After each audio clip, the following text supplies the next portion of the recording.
ஜீவ வார்த்தை உயிர் பெற்றது. 28ஆம் அதிகாரம் 6ஆம் வசனம் சொல்லப்பட்ட தேவனுடைய வார்த்தைகள் எவ்வளவு வல்லமை உள்ளது.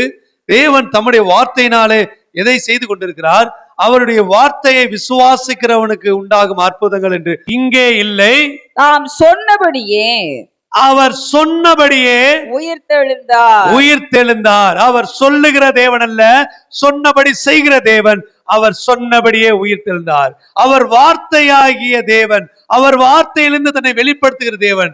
இன்றைக்கு நாம பார்க்கிறோம், நான் இயேசுவை பார்க்கலையே, இயேசுவை நான் இன்னும் தரிசிக்கலையே, கவலைப்படாதீங்க. வார்த்தை தான் இயேசு. அந்த வார்த்தையை விசுவாசிக்கிறவன் இயேசுவை விசுவாசிக்கிறான். வார்த்தையை காண்கிறவன் இயேசுவை காண்கிறான். வார்த்தையை உடையவன் இயேசுவை உடையவனாய் இருக்கிறான். அதை நாம் அறிந்திருந்தோமானால் அந்த வார்த்தையின் மேன்மையை நாம் பெற்றுக்கொள்வோம். இயேசுவை நீங்கள் காண வேண்டும் என்றால் அந்த வார்த்தையை நீங்கள் விசுவாசிக்க வேண்டும். ஆதியிலே வார்த்தை இருந்தது. அந்த வார்த்தை தேவனிடத்தில் இருந்தது. அந்த வார்த்தை தேவனிடத்தில் இருந்தது. அந்த வார்த்தை தேவனாய் இருந்தது. ஆண்டவர் ஆதி முதலாக தன்னை சரீரத்திலே வெளிப்படுத்தவில்லை, வார்த்தையிலே வெளிப்படுத்தினார்.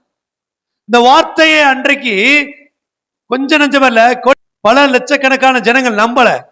இன்றைக்கு வார்த்தையினாலே நாம் தேவனோடு இணைக்கப்பட்டிருக்கிறோம். யாராவது இன்றைக்கு மாம்சத்துல இயேசுவை தரிசிக்க முடியுமா, பார்க்க முடியுமா?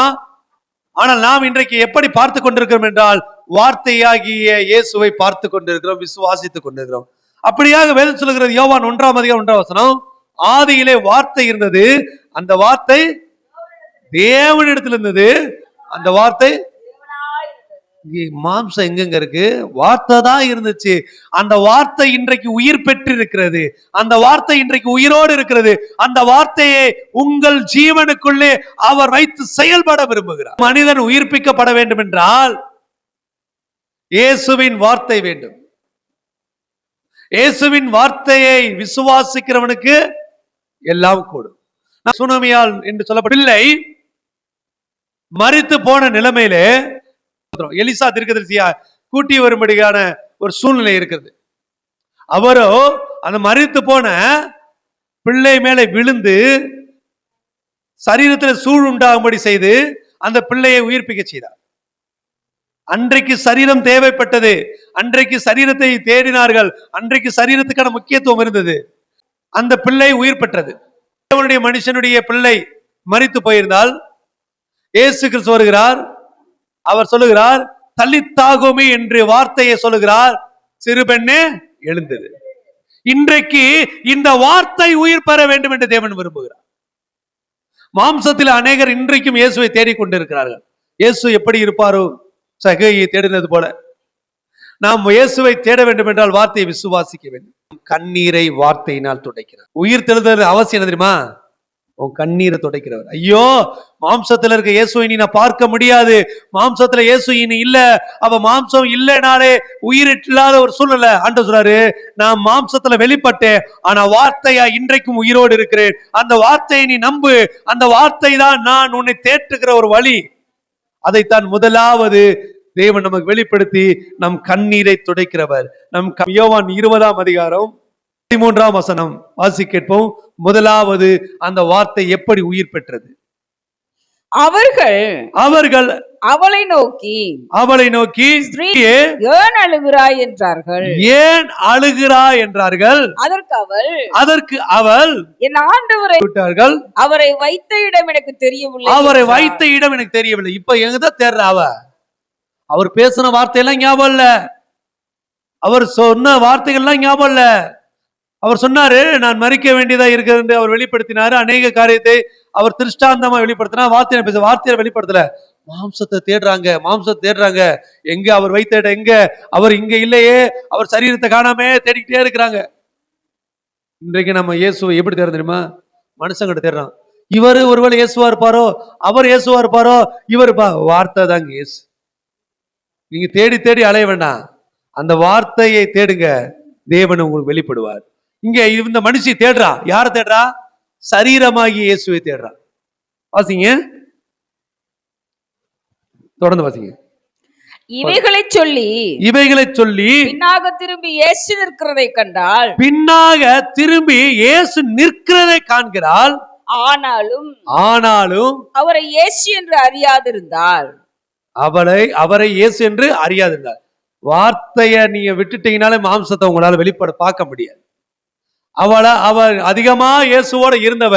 மகதலேனா மரியாள் இயேசுவை முகமுகமாய் தரிசித்தவள். இன்னும் சொல்ல போனா அவருடைய பாதத்தரையை உட்கார்ந்து அவர் வார்த்தையை கேட்டு அவரை சரீரம் முழுவதையும் தன் கண்களிலே பதிய வைத்துக் கொண்டிருந்த அந்த மரியாளுக்கு யார அடையாளம் பார்க்க முடியல? இயேசுவ அடையாளம் பார்க்க முடியல.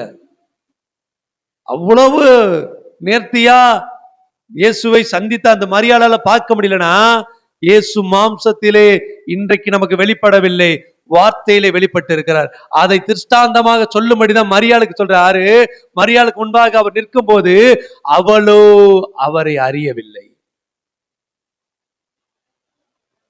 இயேசுவ அதிகமா நேசிச்ச மரியாளாலே இயேசுவ சரீரத்துல பார்க்க முடியல. வாசிங்க. இயேசு அவளை பார்த்து ஸ்திரியே ஏன் அழுகிறாய்? யாரை தேடுகிறாய் என்றார்.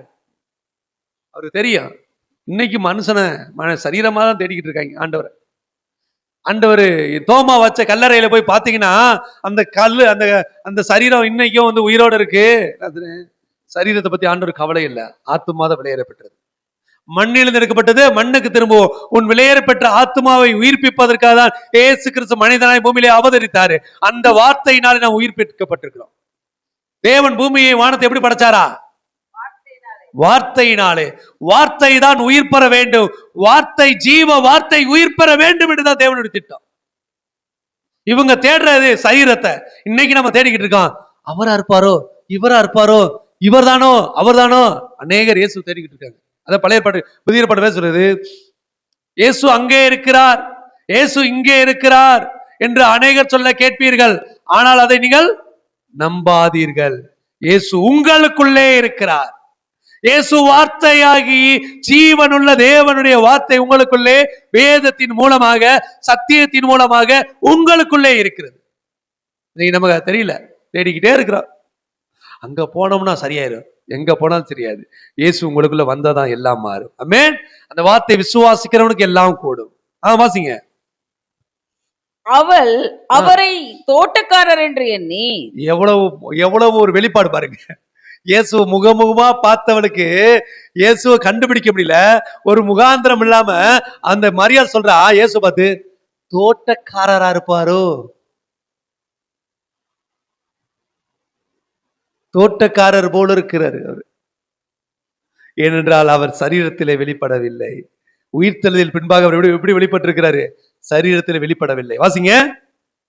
அவரை தோட்டக்காரர் என்று எண்ணி, ஐயா, நீர் அவரை எடுத்துக்கொண்டது உண்டானால் அவரை வைத்த இடத்தை எனக்கு சொல்லும், நான் போய் அவரை எடுத்துக்கொள்ளுவேன். ஆண்டவர் பார்த்தாரு, இன்னுமா மாம்சத்துல என்ன தேடுற? அந்த நான் வார்த்தையா இருக்கிறேன்றதை நீ எப்ப உணர போற? இந்த வார்த்தையை நீ கேட்கல, இந்த வார்த்தையை நீ விசுவாசிக்கல, இந்த வார்த்தை தான் இயேசு நீ நம்புறனா உனக்குள்ள நான் உள்ள வரவே முடியாது. இயேசு அவளை நோக்கி மரியாளே என்றார். அவள் திரும்பி பார்த்து ரபுனி என்றாள். அதற்கு போதகரே என்றார். ஆமென். கரங்களை தட்டி கரத்துக்கு நன்றி சொல்லுங்க. அல்லேலூயா. சரீரம் தெரியலங்க, ஒரே ஒரு மரியாளே, ஆண்டவரே நீர் வார்த்தையா இருக்கிறீங்கன்றதை மறந்துட்டேன்பா. நீங்க உங்களை சரீரத்தால் தேடிக்கிட்டு இருந்தேன்பா, அதனால என்ன பார்க்க முடியல. நீங்கள் ஒரே ஒரு வார்த்தை சொன்னீங்க, மரியாளே என்று. இன்னைக்கு ஆண்டவர் உங்களுக்கு, என் மகனே, என் மகளே, அந்த வார்த்தையை ஆண்டவர் நம்மோடு பேசிக்கிட்டே இருக்கிறாரு. ஒவ்வொரு நாளும் பேசுறாரு. வேதத்தின் மூலமாக சத்தியத்தின் மூலமாக உங்கள் கண்ணீரை துடைப்பதற்கு அவர் ஆயத்தமா இருக்கிறாரு. நீங்க மனுஷங்களை தேடி ஓடிக்கிட்டே இருக்கிறீங்க. அவர் சொல்றாரு, நான் மாம்சத்துல வெளிப்படல, வார்த்தையா வெளிப்பட்டுக்கிட்டு இருக்கு. எங்கே எங்கே எங்கே என்று அன்றைக்கு மரியாள் தேடியும் காண முடியாத அந்த இயேசுவை நீங்களும் பார்க்க முடியாத சரீரத்திலே இயேசு கிறிஸ்து அன்றைக்கு மரியாளுக்கு சிறியே என்று கூப்பிட்ட போது தெரியல, மரியாளே என்று கூப்பிட்ட போது ரபூனி, நீரே தேவன் என்று சொன்னது போல ஆண்டவர் இன்றைக்கு உங்களோடு வெளிப்படுகிறார். அவள் கண்ணீரை துடைத்தாள். அந்த வார்த்தையாகிய இயேசு இன்றைக்கு மரியாளுக்கு வெளிப்பட்டது போல உங்களுக்கும் எனக்கும் வெளிப்பட்டு இருக்கிறார். கரங்களை தட்டி கர்த்தரை நினைத்து அல்லேலூயா, அல்லேலூயா. அந்த வார்த்தையை விசுவாசிக்கிற உங்களுக்கும் எனக்கும் அவர் தம்மை வெளிப்படுத்தி இருக்கிறார். யாரெல்லாம் விசுவாசிக்கிறீங்களே சொல்லுங்க, நான் இன்றைக்கு வார்த்தையை விசுவாசிக்கிறேன். ஜீவ வார்த்தை உயிர் பெற்றது. அல்லேலூயா, அல்லேலூயா. ஒருவேளை திரும்பவும் ஸ்திரியே என்று கூப்பிட்டால் கண்டிப்பா அவ என்ன சொல்லிப்பா, நானே இயேசுவே அறியேன்னு சொல்லி மறுதலிச்சுட்டு போயிருப்பா. அவளுக்கு தெரியும் இயேசுவின் வார்த்தை எங்கள் இருதயத்துக்குள்ளே போகும். இயேசுவின் வார்த்தை எங்கள் இருதயத்தை உணர்வடைய வைக்கும். இயேசுவின் வார்த்தை எங்களை எல்லாவற்றிலும் உயிர்ப்பிக்கிற வார்த்தை என்று. அல்லேலூயா. முதலாவது வார்த்தை இயேசுவின் வார்த்தை உங்கள் கண்ணீரை துடைக்கும். ஆமென். ஐயோ இயேசு மரிச்சிட்டாரே, யாராவது கவலைப்பட்டீங்கன்னு சொல்லுங்க. உங்களுக்கு ஆண்டவருடைய வார்த்தை உங்கள் கண்ணீரை துடைக்கிற இயேசு வார்த்தையாக ஜீவ வார்த்தையாகிய தன்னை வெளிப்படுத்தி இருக்கிறார். கரங்களை எரேமியா 7ஆம் அதிகாரம் 24ஆம் வசனம் சொல்லப்படுகிறது. அதை கேளாமலும் தங்கள் செவியை சாயாமலும் போய் தங்கள் பொல்லாத இருதயத்தின் யோசனைப்படி கடினத்தின்படி நடந்து முன்னிலைமையை முன்னிலைமையிலும் பின்னிட்டு போனார்கள். ஆண்டவர் உங்களோட பேசுற வார்த்தையை நீங்க கேட்காத நிமித்தம் வந்து இடர் வருது. ராஜா வேணும், மனுஷன் வேணும், என்னை காப்பாத்துறதுக்கு ஆள் வேணும் தெரிஞ்சீங்கன்னா அற்புதம் நடக்காது. வார்த்தையை விசுவாசி. எரேமியாவின் வார்த்தைகள் இயேசுவின் வார்த்தைகளாய் வெளிப்பட்ட போது அந்த வார்த்தையை நம்பாம ஜனங்க எல்லாம் பின்னாடி பின்னாடி பின்னாடி போய்கிட்டே இருந்தாங்க.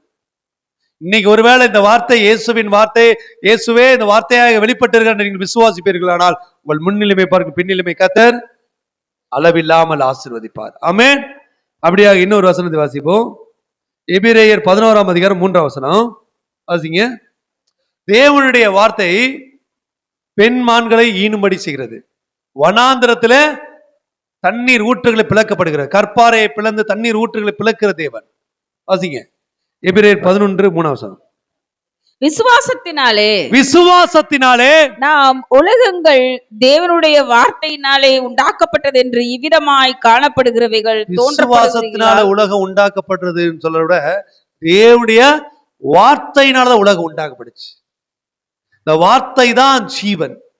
ஆண்டவர் எல்லாவற்றையும் கைய வச்சு படைக்கல, எல்லாவற்றையும் வார்த்தையினால் உருவாக்கிற. மனிதனை மாத்திரம் தான் மண்ணினாலே படைத்தார். இன்றைக்கு உங்களையும் என்னையும் அவர் உயிர்ப்பிக்க விரும்புகிறது வார்த்தையினால. இந்த வார்த்தையை வேதத்துல தெல்ல தெளிவா ஆண்டவர் ஒவ்வொரு இடத்துலையும் தெளிவா வெளிப்படுத்தியிருக்காரு. நான் வார்த்தை ஜீவ வார்த்தையை உயிர் பெற்றிருக்கிறது. மாம்சத்துல தேடுகிற ஒரு கூட்டத்தை போல் நாம் இருக்க வேண்டாம். லூக்கா 24ஆம் அதிகாரம் 13ஆம் வசனம் தொடங்கி உணர்வடைகிற இருதயத்தை தருகிற தேவன். இரண்டாவது காரியம், அன்றைய தினமே அவர்களில் 2 பேர் எருசலேமுக்கு 7 அல்லது 8 மைல் தூரமான எம்மாவு என்னும் கிராமத்திற்கு போனார்கள். போகையில் இந்த வர்த்தமானங்கள் யாவையும் குறித்து அவர்கள் ஒருவரோடு ஒருவர் பேசிக்கொண்டார்கள். ஒரு 2 சீஷர்கள் என்ன செய்றாங்க, எம்மாவோடு போய்கிட்டு இருக்காங்க. போய்கிட்டு இருக்கும்போது பேசுறாங்க, இயேசு கிறிஸ்து சிலுவையில் அடிச்சிட்டாங்க, அவர் பெரிய அற்புதங்களை செய்கிற தேவன் நான் நம்பணும், அவர் உண்மையாவே நம்ம ரட்சிப்பார் நம்பணும் அப்படி சொல்லி. ஆனா இன்னைக்கு என்ன இல்ல, இன்னைக்கு உயிரோடு இல்ல, அவரு செத்து போயிட்டாரு. டிஸ்கஸ் பண்ணிக்கிட்டே போறாங்க. அவங்களோட வேதனை அவங்களுக்கு. நீங்க ஒருத்தர் ரொம்ப மனுஷங்களை நம்பி இருப்பீங்க, சில நேரம் அவங்க இல்ல செத்து போயிட்டாங்கன்னா, ஐயோ இவர் நம்பி இருந்தனே, இவர் செத்து போயிட்டாரே, என்ன செய்யணும் புலம்புவீங்களா? அது மாதிரி ஒரு புலம்பல்ல புலம்பிக்கிட்டே போறாங்க. வாசிங்க. இப்படி அவர்கள் பேசி சம்பாதிச்சு கொண்டிருக்கையில் இயேசு தாமே சேர்ந்து அவர்களுடனே கூட நடந்து போனார். அவங்க யார் செத்து போயிட்டாரு வேதனைப்பட்டு இருக்காங்க?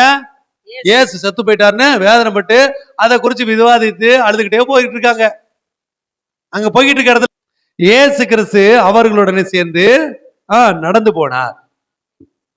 ஆனாலும் அவரை அறியாதபடிக்கு என்ன செய்யலையா? சீசர்களால யாரும் அறிய முடியல, இயேசுவை அறிய முடியல. ஆனாலும் அவர்கள் அவரை அறியவில்லை. அவர்களுடைய கண்கள் மறைக்கப்பட்டிருந்தது. ஆமென். மாம்சத்தினாலே நீங்கள் தேவனை தரிசிக்க முடியாது. வேதம் சொல்கிறது, ஒருவனும் ஒரு காலம் தேவனை கண்டதில்லை. இன்னைக்கு நீங்க மாம்சத்துல இயேசுவை தேடிக்கிட்டே இருந்தீங்கன்னா ஒரு நாள் நீங்க பார்க்க முடியாது. அன்னைக்கு கூடவே இருந்த மரியாதையால பார்க்க முடியல, கூடவே இருந்த சீசர்களால பார்க்க முடியல. நீங்கள் நானும் சரீரத்தை தேடணும், நம்மளாலையும் பார்க்க முடியாது. அவர்கள் கண்கள் மறைக்கப்பட்டது, அவர்கள் பார்க்க முடியவில்லை. வாசிங்க. அப்பொழுது அவர் அவர்களை நோக்கி நீங்கள் துக்க முகம் உள்ளவர்களாய் வழி நடந்து. பாக்குறாரு, ஏன்பா இப்படி அழுதுகிட்டே இருக்கிறீங்க, துக்க முகமா இருக்கிறீங்க? ஒருவருக்கொருவர் சொல்லிக் கொள்ளுகிற காரியங்கள் என்னவென்று கேட்டார். ம் அவர்களில் ஒருவனாகிய கிளேயப்பா என்னும்பவன் ம் பிரயுத்தரமாக, ஆ இந்நாட்களில் எருசலேமிலே நடந்தவைகளை அறியாதபடிக்கு நீர் அந்நியராய் இருக்கிறீரோ என்ன என்றான். சொல்றாங்க இயேசுவை பார்த்து? நீ என்ன அந்நியரா? எந்த நாட்டுல இருந்து வந்திருக்கிறியா? உனக்கு என்னன்னு தெரியலையா? இயேசுவ அங்க வேலை ஒரு மனுஷி தோட்டக்காரன்றா. இவன் சீசர் என்ன செய்யறாங்க? நீ அந்நியம் போல இருக்கு. யோசிச்சு பாக்குறேன் நான். ஆண்டவரே, உம்மோட இருந்த சீசர்களே உம்மை பார்க்க முடியலன்னா நாங்க எப்படி பார்க்க முடியும்? ஏன்னா அவர் சொல்றாரு, டேய் நான் சரீரத்துல வார்த்தையா இருக்கிறேன். இன்னுமா நீ சரீரம் தேடுற? இப்ப தேடுனா நீ தோட்டக்காரன் தான் போய் பார்ப்ப. இப்ப தேடுனா அந்நியன் தான் போய் பார்ப்ப. அந்த அந்நியனுக்குள்ள நான் இல்ல, தோட்டக்காரனுக்குள்ள நான் இல்ல, வார்த்தையில தான் நான் இருக்கிறேன். ஆமென். இவ்வளவு பெரிய தேவ திட்டத்தை வச்சிருக்க பாருங்க. கூடயே வர்றாரு. ஏசு சொல்றாரு, நீங்க ஒருத்தர் பழகுனவர, பல வருஷம் பழகுனவர இப்படி சொன்னீங்கன்னா அவர் எவ்வளவு வருத்தப்படுவாரு. ஆண்டவர் நினைக்கிறாரு, ஏய் நான் என்ன அந்நியனா உங்களுக்கு? ஆமென். ஒரு மனுஷனுக்கு அவர் எப்படி வெளிப்பட்டாரா? இன்னும் சீசர்களுக்கு அந்நிய, நமக்கு தேவாதி தேவனாக வார்த்தையினால் வெளிப்பட்டிருக்கார். நீங்கள் பாக்கியவான்கள், பாக்கியவதிகள். ஆமென். வாசிங்க. அவர் அவை எவைகள் என்றார். ஆ அதற்கு அவர்கள், நசரேயனாகிய இயேசுவை குறித்தவைகளே, அவர் தேவனுக்கு முன்பாகவும் செய்கைகளும் வாக்கிலும் வல்லமை உள்ள தீர்க்கதரிசியாயிருந்தார். எல்லாம் சரிதான், அவரை குறிச்சு எல்லாம் தெரிஞ்சிருக்கு.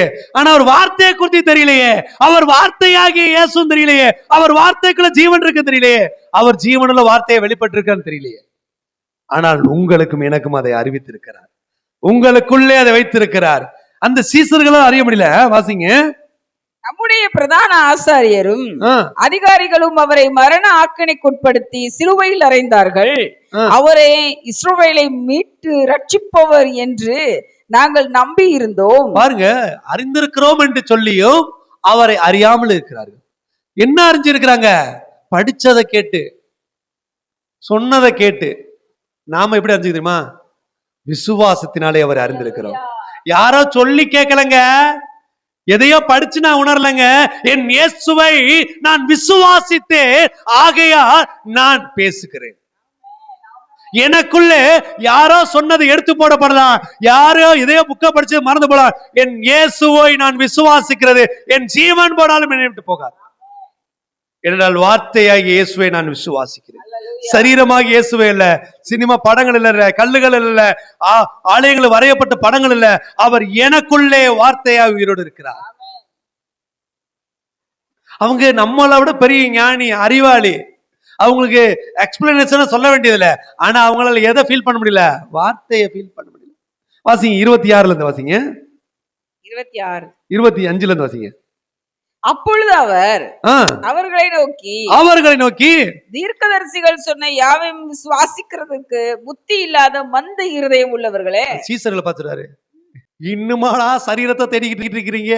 எத்தனை தீர்க்கதரிசிகள் சொன்னாங்க நான் மறிக்க வேண்டியதா இருக்கிறது, மறித்து உயிரோடு எழும்ப வேண்டியதா இருக்கிறது, வார்த்தையாய் வெளிப்படுவேன், எவ்வளவு சொல்லி இருக்கிறாங்க. உங்களுக்கு புத்தி இல்லையான் கோவப்படுறாரு. இயேசு கூட கப்பல்ல வந்த சீசர்களை பார்த்து ஆண்டவர் சொன்னார், அற்புதமான விசுவாசியே சொல்லல, அற்ப விசுவாசின்னு சொல்றாரு. எப்பயுமே அப்ப சொல்றாரு, நான் உங்களை விட்டு எடுத்து போடப்படுவேன். அப்ப நீங்க எதை போய் நம்புவீங்க? நீங்க திரும்ப திரும்ப திரும்ப மாம்சத்திலே வந்த இயேசுவை தான் நம்புறீங்க. வார்த்தையில வந்த இயேசு எப்ப நம்ப போறீங்க? சீசர்கள் சொல்றாரு, அற்ப விசுவாசியே, எதுவரை நான் உங்களோடு இருப்பேன். இன்னைக்கும் இஸ்ரவேல் ஜனங்கள் யார் வருவார் எதிர்பார்க்கிறாங்க? மெசியா வருவாரு. அவர் வார்த்தையா உயிரோடு தான் இருக்கிறாரு. அவர் வார்த்தையாகிய தேவன் என்பதை நாம் எப்பொழுது அறிய போகிறோம் என்று அந்த இஸ்ரவேல் ஜனங்களுக்கு சொல்ல வேண்டிய தேவ பிள்ளைகளை உங்களையும் என்னையும் தேவன் வைத்திருக்கிறார். கிறிஸ்து இவ்விதமாக பாடுபடவும், கிறிஸ்து இவ்விதமாய் பாடுபடவும், தமது மகிமையிலே பிரவேசிக்கவும் வேண்டியதில்லையா என்று சொல்லி, மோசே முதலிய சகல தீர்க்கதரிசிகளும் எழுதின வேத வாக்கியங்கள் எல்லாம் முற்றிலும் தம்மை குறித்து சொல்லியவைகளை அவர்களுக்கு விவரித்து காண்பித்தார். எல்லாத்தையும் சொல்லிட்டாரு. எப்பா இயேசு இதெல்லாம் செய்யணும்பா, உயிரோடு இருக்கும்போது சொன்னாரு, சீசரோடு இருக்கும்போது சொன்னாரு, தனிப்பட்ட நேரத்துல சொன்னாரு, மறிச்சு உயிரோடு இருந்தவர் சொல்றாரு. எவ்வளவு பாவம் பாவம். இயேசுவோட கூட இருக்கிறவங்க எதை நம்பல? வார்த்தையை ஒரு நாள் நம்பல. அவருடைய இருதயம் ரொம்ப கலங்கி இருக்கும். அல்லேலூயா. வாசிங்க. அந்த தருணத்தில் தாங்கள் போகிற கிராமத்துக்கு சமீபமானார்கள். அந்த சீசர்களுக்கு போக வேண்டிய இடம் வந்துருச்சு. அப்பொழுது அவர் அப்புறம் போகிறவர் போல காண்பித்தார். பார்த்தாரு, இனிமேல் இவங்க நம்ப மாட்டாங்க கூட இருக்கு. இவ்வளவு சொல்லியாச்சு.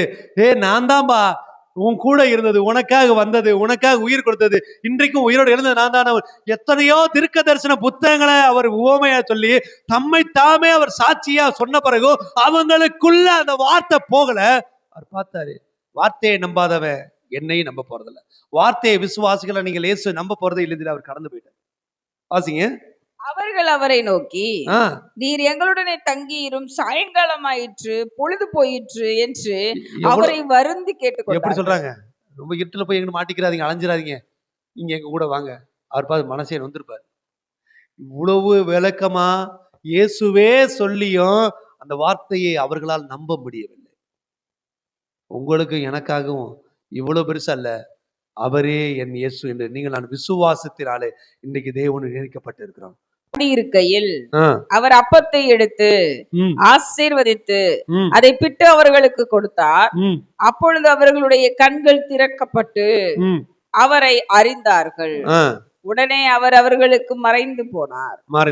அப்பொழுது அவர்கள் ஒருவரை ஒருவர் நோக்கி வழியிலே அவர் நம்முடனே பேசி வேத வாக்கியங்களை நமக்கு விளக்கி காட்டின போது சொல்றேன், அப்பம் கொடுத்தாரு, அப்பதான் அறிவு வருது அவங்களுக்கு. அப்பத்தை சாப்பிட்டோன்னே கண்ணு திறக்குது. சொத்துக்காகவே இயேசு தேடின கூட்டமா இருப்பாங்க கூட இருக்கு. ஆண்டவர் சொல்றாரு, எப்பதான் இவங்க உணர்வடை போறாங்கன்னு. இப்ப இவங்களுக்கு உணர்வடைஞ்சிருக்கு. என்ன வார்த்தை பாருங்க, அவர்கள் ஒருவரை நோக்கி வழியிலே அவர் நம்முடனே பேசி வேத வாக்கியங்களை நமக்கு விளக்கி காட்டின போது நம்முடைய இருதயம் நமக்குள்ளே கொழுந்து விட்டு எரியவில்லையா என்று சொல்லிக்கொண்டு என்ன சொல்றாங்க? இருதயம் கொழுந்து விட்டு எரியலையா? எப்ப? ரொம்ப லேட்டு. இருதயத்துக்குள்ள அவங்களுக்கு கொழுந்து விட்டு எரிஞ்ச போது கூட அந்த உணர்வு வரல.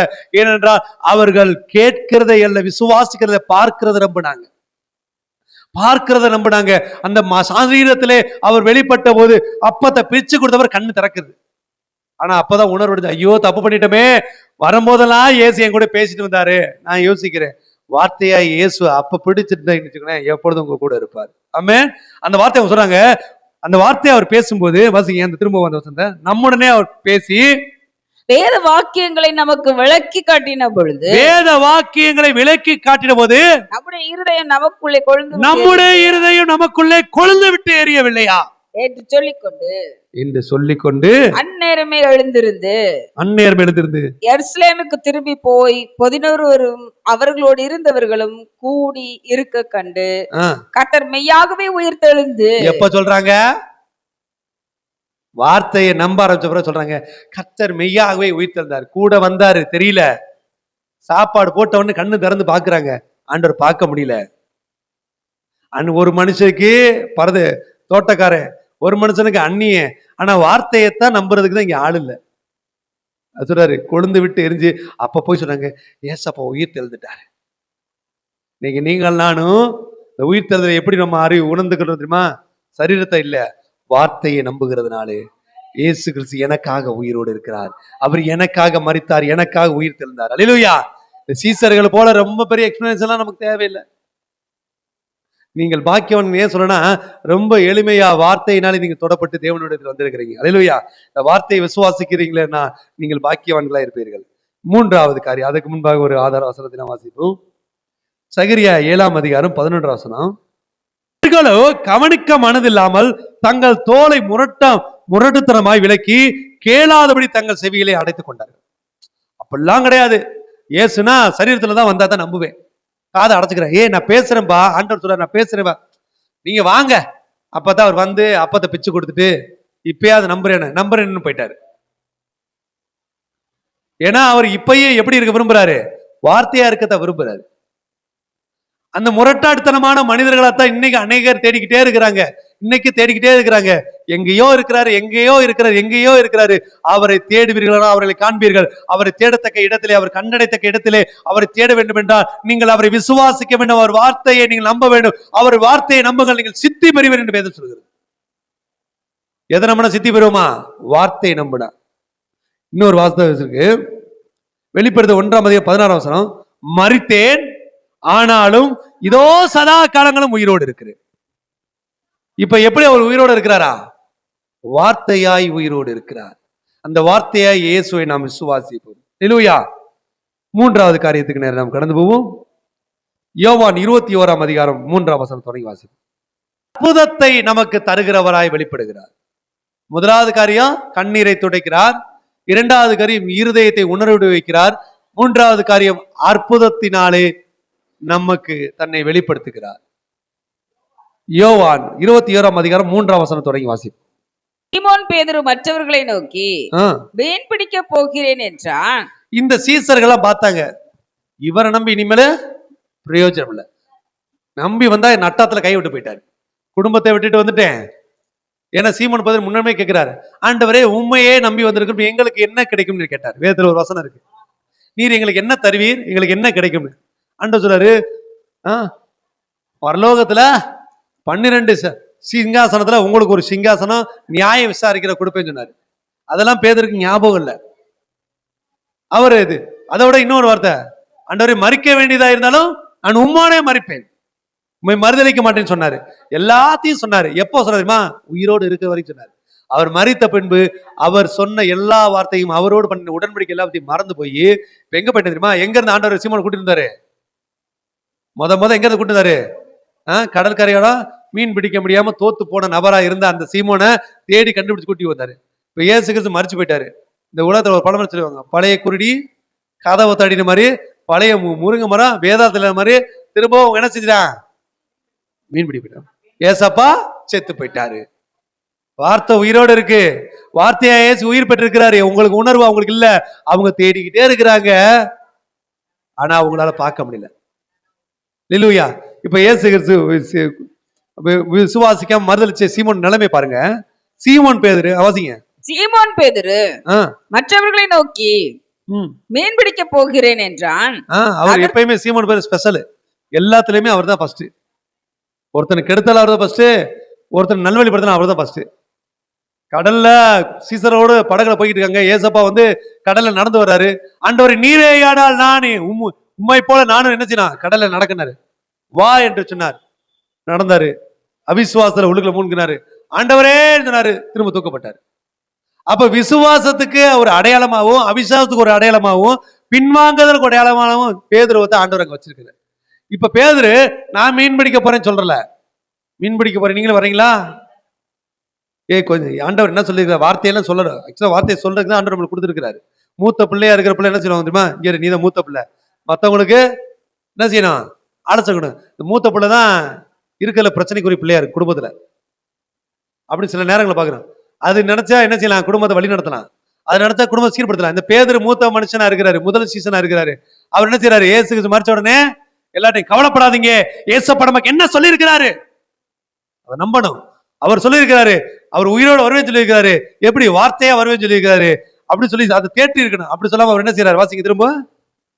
சீமோன் பேதுரு மற்றவர்கள் நோக்கி மீன் பிடிக்க போகிறேன் என்றார். அதற்கு அவர்கள் நாங்களும் உம்முடனே கூட வருகிறோம் என்றார்கள். நாங்களும் உம்முடனே கூட வரோம். தான் கெட்டது மட்டும் இல்லாம மத்தவங்களையும் சேர்த்து கெடுக்கிற ஒரு அனுபவம் இல்லையா? வாசிங்க.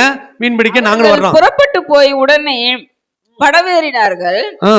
அந்த ராத்திரியிலே அவர்கள் ஒன்றும் பிடிக்கவில்லை. என்னவா பிடிக்கல? ஒரு மீன் கூட பிடிக்கல. உங்க வேலையை விட்டுட்டு வேற வேலைக்கு போனீங்கன்னா உங்களுக்கு நடக்கவே நடக்காது.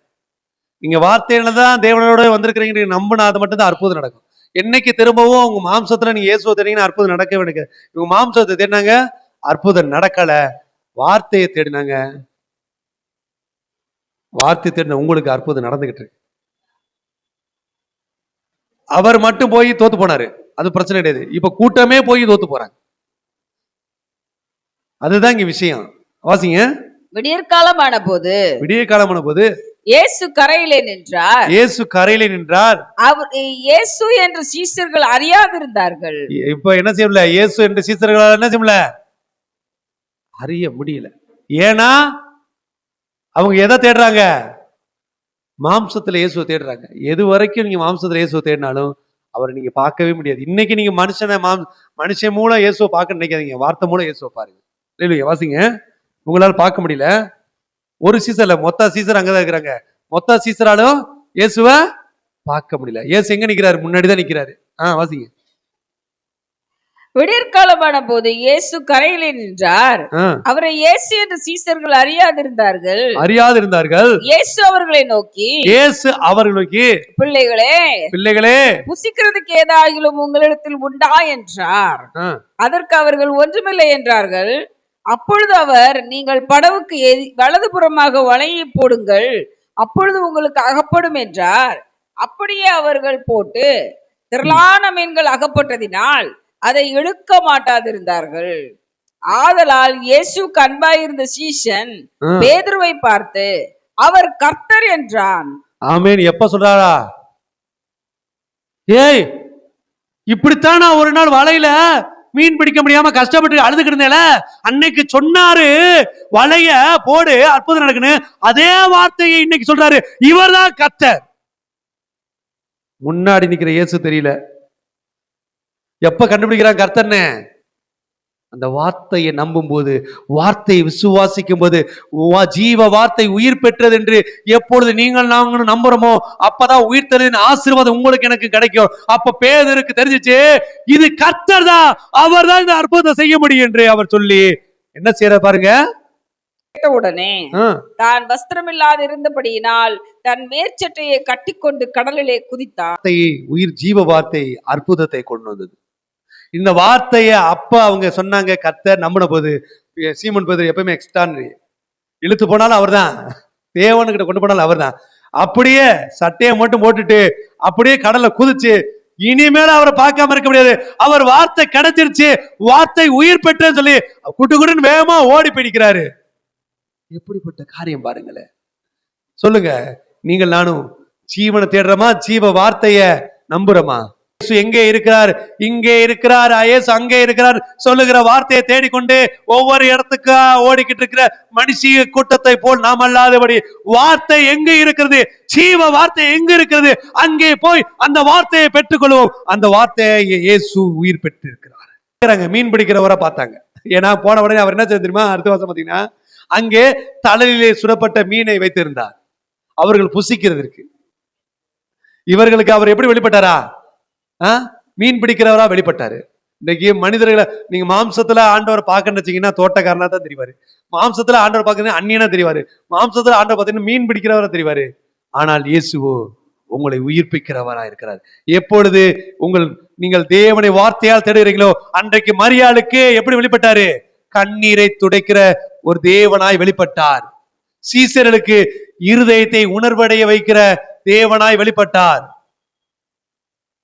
பேதுருவுக்கும் அவரோடு சீசர்களுக்கும் அற்புதத்தை செய்கிற வார்த்தையாய் வெளிப்பட்டார்.